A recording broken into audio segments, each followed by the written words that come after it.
told you many times before, but you keep living. Adiva, welcome to the RMN Podcast. How are you and how have you been? I am doing great, Rory. Glad that I can be here. Thank you for getting in contact with me. I'm ready to let's do it. Let's do it. Let's do it. I'm super excited about this, Adiva, because for me, you are probably one of the best voices, if not the best voices in dance music, period. And I was saying this just before, in the interlude before this interview starts, you'll hear me saying it, is I don't think there's been a clubber anywhere in the world that's not danced in a club and not danced to your voice. So Thank I mean, you. at some point, you come out there and it goes. I mean, how did it all start for you? How did you get into the music industry? What was the first point in your life where you decided, apart from having an exceptional voice, which is a good start, but what Thank got you you. into the music? What got you into the industry? Well, I've always been interested in music ever since I was a little girl. I sung in the choir at church. That's my foundation. And they were having auditions in my town, Paterson, New Jersey, because Smack Productions, led by Mike Cameron, they were having, opening up a new production company. And they had, like I said, they had auditions. And I just went to the audition, and all these girls were auditioning because they wanted somebody to head their company, a female vocalist to start out their company. So at first I was a little intimidated, but then I saw the competition and I said to myself, I got this. So an ex-boyfriend of mine, who was Mike Cameron's cousin, he told me, where they were having it at, what time they were having it and everything. So we went down there. And as again, I said, I saw the competition. I walked in and at first they were going to shut the audition down because it was getting late. So I said, well, let me just sing something. So they asked me, what did I want to sing? And I said, I'm just going to sing anything. I said, I'm from the church, so I'm going to sing a church song. So I sang the church song and Mike Cameron just stopped everything. He said, stop. Everybody just stop. So I'm saying to myself, wow, he must not have liked it because the way his face looked was like a disappointment. It wasn't like, So when he told everybody to stop, I stopped, I stood there. He said, everybody get out, audition over. So I started walking out. He said, except for you. So I went back over there. I went back over there to him and he said, sing me another song, but sing a R&B song. So I sung, with all my heart, I love you, baby. Anita Baker, who was my most favorite vocalist at the time. And he said, can you sing something fast? So I sung Respect with Aretha Franklin, Respect, Yeah. He said, oh my God, like that. And so he said, okay, audition's over. And the rest is history. Amazing. And then after that, I mean, I mean, to get in, I mean, what was your influences? I mean, apart from the church and sort of, I mean, was there any artists at that point in time that were an influence? You were listening to, you were picking up vibes from, that you were learning Oh, your skills. yes. I had many, many influences. Like I said, Aretha Franklin, of course, and Anita Baker was my soul artist I listened to all the time because we had a club in New Jersey, in East Orange, New Jersey, called the Peppermint Lounge, and they had open mic night every Wednesday, and I went every Wednesday. And I've never been one to shy away from an audience, even when I was smaller. I've never been one to shy away from the audience. So every Wednesday, I started winning. That $300 every Wednesday until they told me, nah, you just be a judge. You can't keep winning like that. So I said, well, Amazing. I So love to sing. I love to sing. did So you I get just wanted to sing. did you get paid $300 to be the judge though? No, I didn't get paid anything to be the judge, but I just wanted to be in that arena. I just wanted to see Yeah. other vocalists. I wanted to see the styles that they had. I wanted to see what they had on, the outfits that they had, because I built my Adiva persona on Mm, me and my personality, because I mm, feel that I am a strong individual. I'm a strong African American woman, and I wanted it to cross over that way when Adiva came about. But mind you, Rory, mind you, the name Adiva came about when I was teaching in New Jersey. And I said, I always want to be a performer. What will my name be? And I said, I'm going to name myself Adiva Townsend. And Townsend came about because I loved the actor Robert Townsend. That's how I put Townsend with it. Wow, that's amazing. I mean, you talk about being a strong woman, and that comes across really a lot in your music. It comes really across a lot in the way that you perform on stage, because I was speaking just recently. Actually, I had a conversation with Professor Griff from Public Enemy. Yes, and Griff's a good friend of mine, and we just did the record together. And he said, Rory, he said, you don't have to get somebody's acceptance. You just have to be good. That's it. And when you go on stage, I mean, I've had you over in the UK in a club. I've put you on there, and I stood there. I stood there in the audience, and you went on stage. And I've worked with a lot of singers, and I remember I handed you the radio mic in the dressing room, and there was another record playing. I can't remember what it was, and you started giving it, yeah, and you started singing in the dressing room before you went on stage, and you were singing louder and louder and louder. And by the time you got to the stage, people were in the crowd going, where's this voice? And they thought the DJ's mixing it up, but it wasn't. It was you, and you came on stage, and then you were like, and then you lifted the crowd to a different place, which was amazing. And that kind of power, though, and that kind of confidence isn't normal. Let's be fair. Come on, I mean, it's not normal. So where does that confidence and ability come from? Is that something that you built through years, or was that something you always had since a kid? That was something I've always had as a kid, okay? Because I'm the youngest of six. I am the youngest of six. And my dad was a very strong man, had a lot of confidence. And I think that's really where I got it from, because as a kid, even performing in talent shows and in grade school and everything like that, I've never been afraid of the stage, never been afraid of the mic, never been afraid of competition. Because I've always said to myself, I can get on the stage with the best of them. I do what I do, they do what they do. Oh yeah, no doubt. I mean, and the thing is, if I was a female vocalist and I was doing a gig, I really wouldn't want to follow a diva. That's me being honest. I mean, I've been in that position. I'll go on first. I've been in that position with some female vocalists that I've been on different shows with in the UK, and they changed me from one position to the next because the other entertainer said, no, I got to go on before her. I can't go on after her, because they know the show would have been shut down. That's it. It's a wrap. That's it. It's finished, So people are going to the bar now. So, I mean, your first record then, after this edition, there's a record that comes out on Easy Street Records. Is that right? Yes. So tell me about the record. Out of my life. And how did all that happen? I mean, how did you find obviously singing in the church is one thing, going into a recording studio, having producers, sitting down, doing all those things. How did you feel about all that at the time? Well, at first I was a little bit afraid because I'd never been in a recording studio before.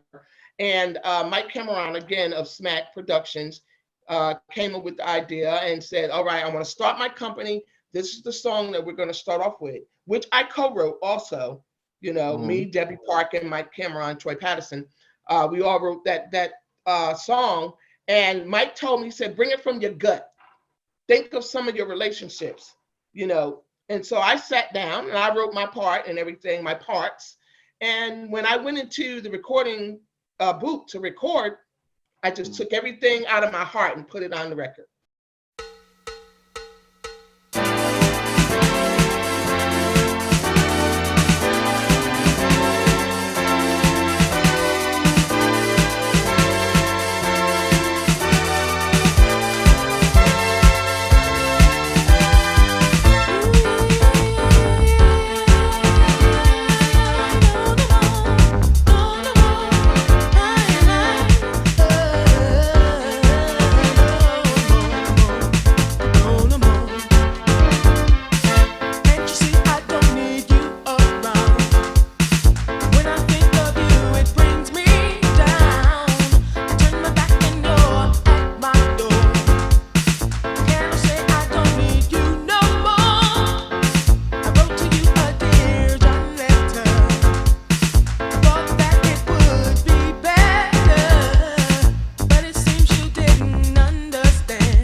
mean, and see, the thing is, again, I've had a lot of singers in the studio, all of them good for different reasons. Um, I remember recording you way back when, and you came into the studio and you had, almost this level. I remember the VU meters on the desk, and when you hit a low note, they went into the red. And I've never had a singer to this day.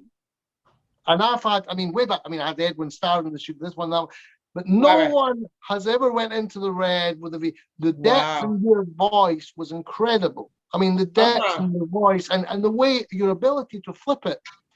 Thank you. But it's also, I hear a lot of kids today trying to do vocal acrobatics, but they can't do it. You can. Where does this come from? Because that's not a style. That wasn't really what the other people before you did. So where did that come from?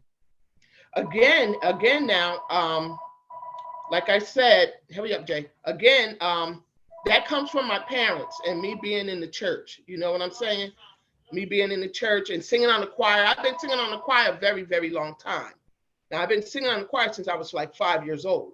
Okay. And I used to go in my bathroom when I was a teenager, and I used to have concerts with myself. And I used to put true story, I used to put every vocal in there. I would say, okay, this is the tenors, these are the altos, this is the soprano, and this is the lead part. And I would sing every part, and I taught myself how to sing. I've never had any professional training. I just taught myself how to sing.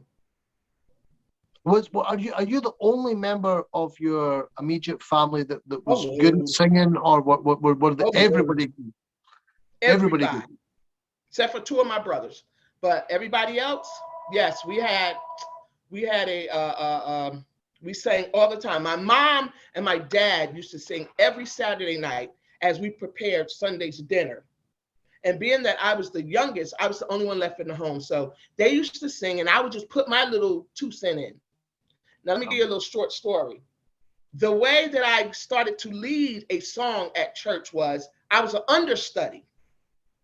And my choir director, he said, now, if she doesn't come, then you're going to sing the song. So I said, I know she's coming. She's coming. Do you know that particular Sunday she did not come? And my parents did not know that I was going to lead that song. So I led the song. The song was, I know the Lord will take care of me. So my dad said when I started singing, he had to stand up because he could not believe at 11 years old that I was singing like that. And she never sung the song again. Amazing. And so, all your life, so this record comes out in Easy Street. And this is your first record. I take it at that time it would have been vinyl as well, and it would have came out. And that must have been an exciting moment for you when you first. Oh my God!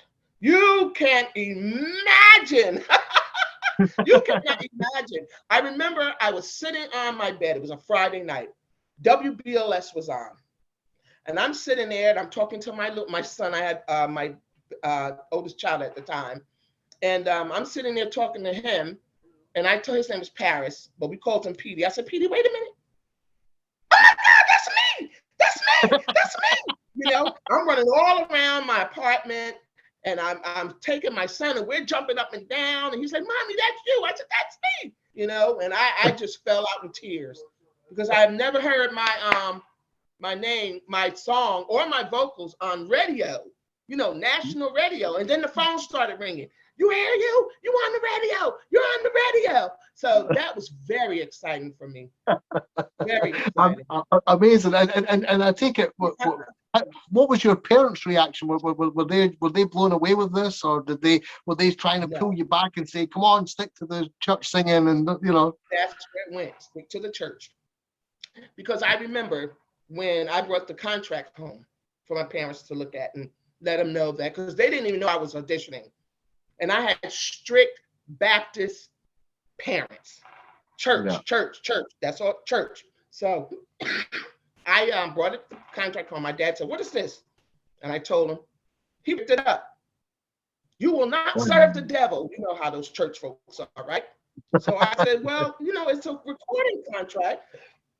Excuse me. "And I'm going to be traveling. I'm going to be singing. Oh, you have a son. You're in college. Da da da da da." I said, "But this is an opportunity that I prayed for a very long time, Yeah. And so they didn't like that. They didn't like it at all. And I just said, well, if you want me to move out, I'll move out, because my parents were, if you're going to sing for the devil, you can't live in our house, right? So I said, well, okay, I'll move out. So I started looking for me an apartment, and I got an apartment. It was called Artist Development Apartments, right? You had to be some type of artist, music, theater, anything. You had to be. So I said, oh my goodness, this is working, build it up. So I moved out and everything. And after they saw, because their worst fear was sex, drugs, and rock and roll, that whole cliche, right? Yeah. So after they saw that I was not indulging in any of that, had been around all of it, but they saw that I was not indulging, they kind of eased up a little bit. And then I remember, Jay, and then I remember one night I took my parents to a performance. The first time they saw me perform, you would think the president was walking through this club because I had security around them as if they were Joe Biden. So it was at the Red Parrot. And at the Red Parrot, it was the stage. But across from the stage, you can see the people up in the VIP area, Yeah. So my dad, he was just so amazed. They were so proud of me on this night. They were so proud. And they saw that I performed, I did my job, I stayed at the club for a little while, and boom, I'm ready to go. Yeah. And at that point, did you get asked to come back home at that point? Yeah, no, they saw that I was becoming my own woman, So amazing. Yeah. So after all of that whole thing, you obviously got your record deal, you started traveling. How was the sort of the transgression between actually, being sort of starting to become, at this point, you've not really made the dizzy heights of Adiva yet, but right. But you're getting into the industry. Are you getting phone calls? Are you sought after? Is it what? How is it for you? Well, at first it was a little nerve-wracking because I had never traveled like that, and I had never been out of the country. So that was a little unsettling for me, because I was wondering, what am I going to do in a whole different country than America?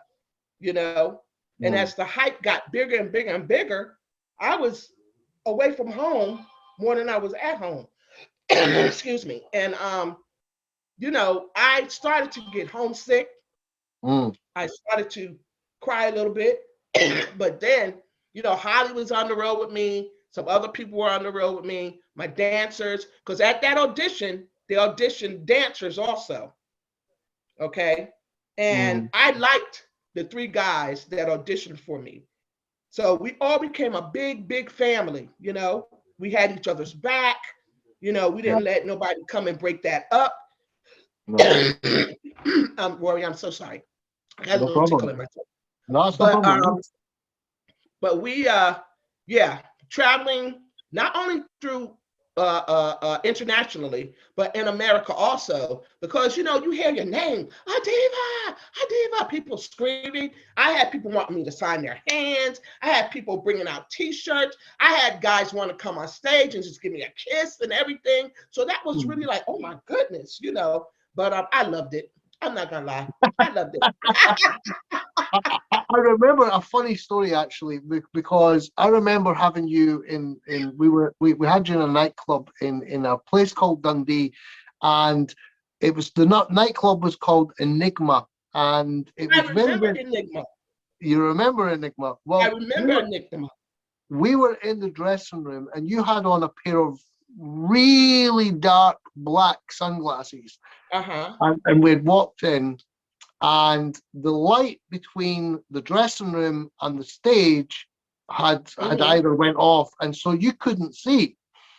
And you said to me, you said, "Take me to the stage," and and you looked at me, and I sort of looked at you, and you had on these glasses because you couldn't see, and you said, "It's all about the image, baby. It's all about the image." And we had to get you to the stage. You would not That's take what off it these was. sunglasses. You were keeping them on. How did you see on Mhm. stage with those sunglasses? It was Amazing. the image. It was the image. Yeah, absolutely. But listen, so you moved on to your career, and then you got your big sort of first break with Respect, and that the first big break for you? Uh-huh. So how did that come about? I mean, Yes, that was the real big break. yeah, Well, Mike Cameron, again, whom I had a lot of respect for, he came to me and said, "We're going to remake Respect." I said, "No, we're not." I said, "Respect what? Respect by Aretha Franklin?" He said, "Yes." I said, "No, we're not. I can't. I can't. I can't. That's the queen of soul. How yeah, could you remake her song, which was originally Otis Redding, but I heard Aretha do it. And I'm saying to myself, how can Aretha Franklin? Are you kidding me?" So he said, "No, we're going to do a house version of it." I said, "Okay, let's see what it's going to do." So we go in the studio, and we must have stayed in that studio for about 10 hours doing that. And I didn't like it. I didn't like it at first. So we put the little icing on the cake. I'm so sorry. no And problem. No problem. the icing on the cake was, "You got to show me, got to show me a little, you got to give me," that part, right? So I'm like, Yeah, that might work there.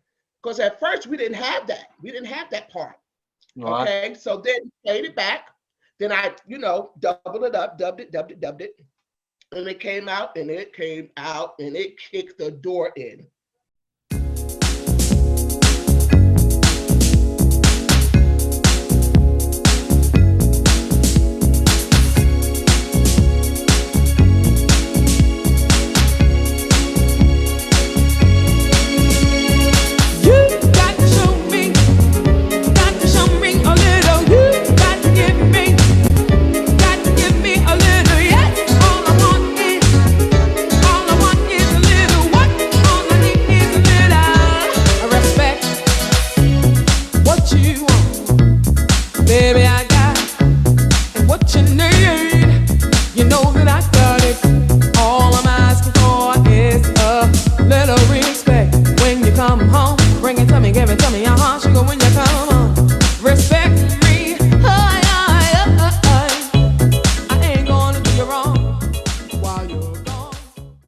And again, I was sitting in a hotel room because I was in the States at this time. And I was sitting in a hotel room, traveling, doing in and out of my life. And I heard Respect come on the radio. I think they heard me scream. They probably wanted to call the police, And again, "That's me on the radio. That's me on the radio." So yeah, that came out and kept roaring. Mm-hmm. Did you ever get any reaction from Aretha Franklin herself at that point in time? Did you? Now she called me. I spoke Wow, with her, and wow. she said, "Good job." She told me, she said, "Good job, Miss Adiva." Yeah, And I said, amazing. "This cannot be Aretha Franklin." She said, "This is Riri. This is Aretha Franklin." I said, "This cannot." I started crying. I mean, that's an icon, a legend, you know? Absolutely, I started absolutely. to cry because I spoke with Aretha Franklin over the phone. I never met her, never seen her in person, but I spoke with her over the phone. And that's a memory I'll never forget. Just like I spoke with Grace Jones over the phone. Wow. I spoke with Grace Jones over the phone. She said, this is so funny, because I was a little afraid, because she has that dominating appearance also. Yeah, yeah. "You're trying to copy me." I said, "What?" "This is Grace Jones." I said, "Hey, Miss Jones, how you doing?" "You're trying to copy me. Look at your cover. Look at my cover." And I looked at her album cover, not knowing when I took that first album cover, she was not even in my mind. No. You know, me with the shades on, with the crew cut, you know, I wasn't even trying to envision her. And she said, you did a damn good job. Oh, wow. You did a damn good job. I said, oh my God, you had me shook there for a minute. She said, no, you look damn good. Amazing. Sir. I mean, I remember the thing about Adiva that stands out for me was everywhere I went at that time, there was Virgin Records, HMV Records, all the record stores, and you would walk in, and there would be this record cover with the red and you on it with the beehive. Yeah, and I would see that, and I would be like, you know, and who's that? Who is this? Who's that? And then, and of course, you know, it just was everywhere. I mean, it really was at that time. I mean, it was massive. It was huge, and the great thing about it was that the videos and the things that came from that, it really put you in it kind of put you in a place all by yourself, because you mentioned Grace Jones, but Grace Jones wasn't the big voice thing. I mean, she had a great act, but she wasn't the big voice. You had the big voice, but there was no one else really prior to you like that at that time, was there? I mean, that was. I mean, Aretha Franklin had the big soul voice, but you had the. I'm talking about in house music, dance music. There was no one that was coming. You were the kind of first one to really kick that one. Right. Yes. I mean, and a lot of people have told me that, you know, and a lot of people have told me that I was the first one to put vocals on house music, like real vocals, real songs, you know, on house music. And I appreciate all of that. I appreciate the whole, you know, career. You know, it's been 30 plus years now. And I really appreciate it. I really do.